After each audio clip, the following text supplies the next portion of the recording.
Hey everybody, welcome back to the channel. So week 3, we're back to the A rotation with the programming. We've hit some amazing progression so far in the push and the pull sessions. If you're not following me on Instagram, get yourself there, because on the stories I've actually updated all the progression so you can see the numbers we're hitting, the reps and the weight we're adding. And even though we're in a deficit, I'm expecting progression every single week. Just something else I want to mention quickly. I am actually looking to work with people completely free, just get some experience under my belt. I have no ambitions to be some major online coach, but I just enjoy programming, looking at progression, seeing where I can push myself. So if anybody's interested in training programs or being coached online, then make sure to send me a DM, email, anything.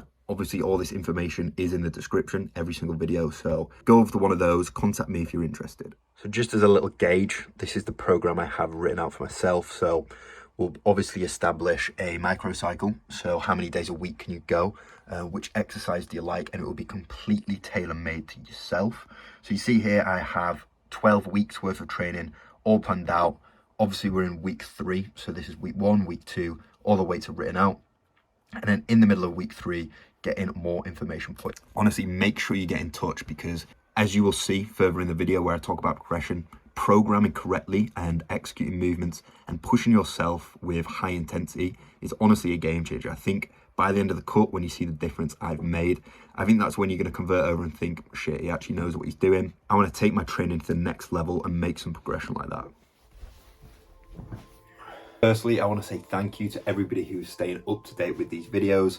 Obviously 2 are out already, so if you've seen those, thank you. If not, make sure you go back, start at the beginning so you can see the full progress of this journey. So 3 weeks in, everything is going well. I believe the weight last time was about 95.5 kilos. So I mean, we're literally already down 3.5 kg, so about 7.5 pounds. So I mean, the weight is shedding off, and I'm literally cutting on 3,000 calories, which some people will literally bulk on. So we're lucky enough that we took this approach in the best possible way, obviously building up that bulk up until like 5,000 calories. So that now when we come back down, we can cut on very high calories still. Like, I'm literally struggling to get the macros and the calories in while still losing on average, 2 pounds a week. So everything is going really well. What I want to do in this video is actually sit down and just look at week 1 to week 3, look at the progression in terms of weight and strength. I'm not trying to shed off the fat too quickly, because when we keep calories as high as we can while still being in a deficit, it means that I can still progress, still add muscle during the phase. Because I feel like a lot of people just disregard, oh, I'm in a deficit, I'm not bothered about progressing on my lifts. And of course, you are going to be weaker as you get further down into that diet, but you shouldn't just completely write off progression and write off growth just because you're in a deficit. So make sure you do it right.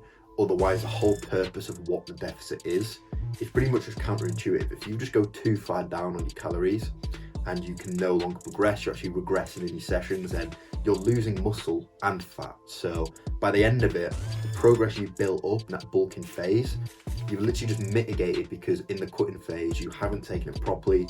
You've been too aggressive, you've been too greedy, and wanted to shed it off too quickly. So make sure you give yourself adequate time and just plan.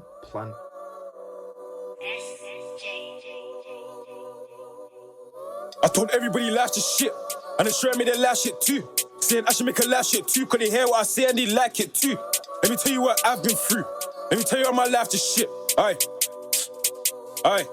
Life just shit, but this is the life I live. Feds keep taking my guys and nicks. I don't lack, don't sip, don't bleed on my hip pack, tryna get dipped. Every time I see Jace, I sprint with a pigs, just wanna tell the nigga he's nip. I hate when a Jace try to make me strip.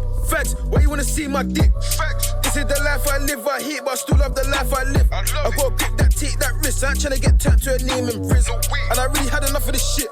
Man, I really had enough of this lifestyle, so right now, still tryna get rich. Wanna be rich from a little young kid. The life that I live, I don't call it a life.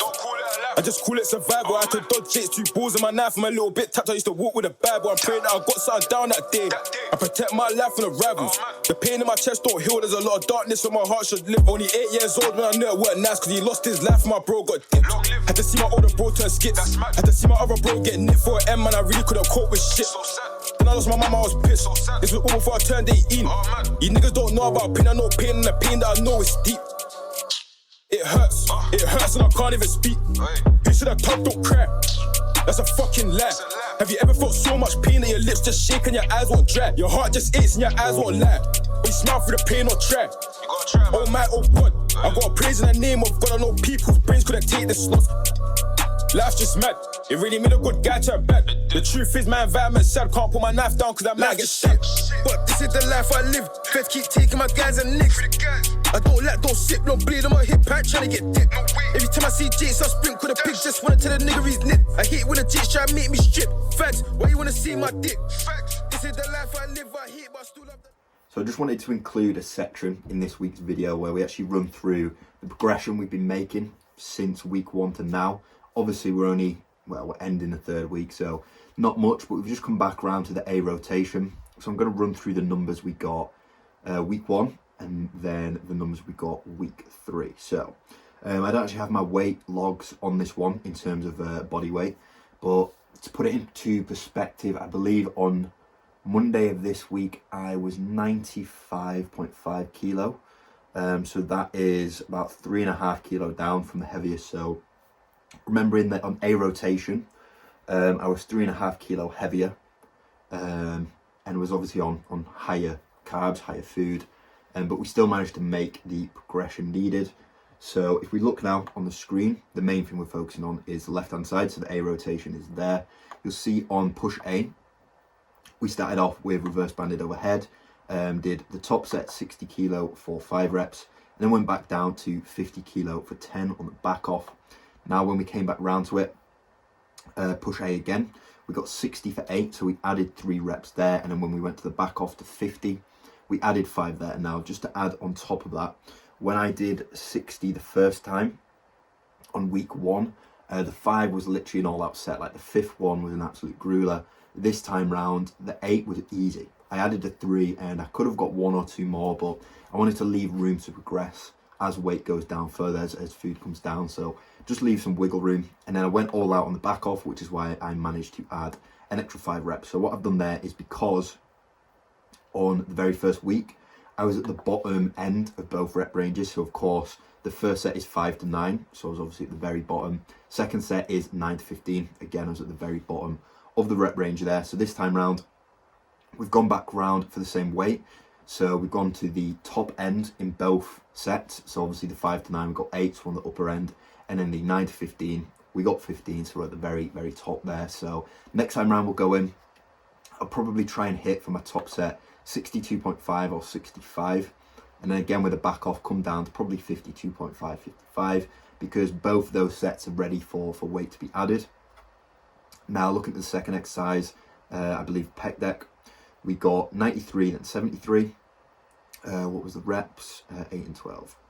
And you see when we came back round to it, I added 7 kilo onto my top set, stayed within the rep range. And then for the back off set, we managed to add a couple of reps on 73. So I think you get the point.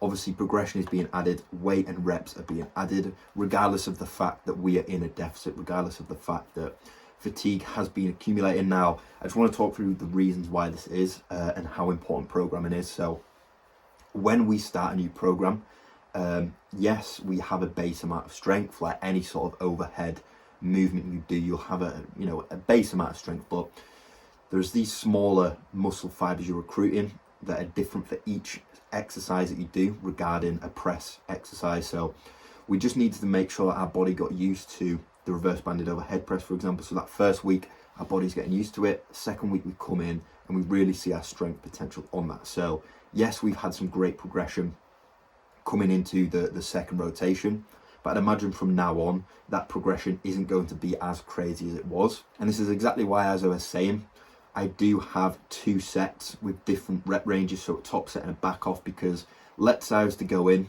and I know that last time, right, I got 60 for 5 reps. And then this time round I came in, I got 60 for 5. Now I haven't progressed on that. Now, progression's obviously the main driving force of growth within a natural athlete. So we need another area that we can look to progress on now, because we have the back off set. We can look, right, we got 50 for 10 this time round. All we have to do is just try and add something. So let's say I then went down to 50, got 15 reps. Although I wouldn't have progressed on the top set, I've come back down, I've progressed on the back offset. So overall on that movement, I know that I've progressed, I know that I've grown, and I can go happily into the next rotation knowing that we hit the numbers we needed and we caused growth. But regardless, that is going to conclude this week's episode of the Summer Shredding. Hope you've been enjoying the series so far. Make sure any suggestions that you have, leave them down below in the comments. With that being said, I will see you next week.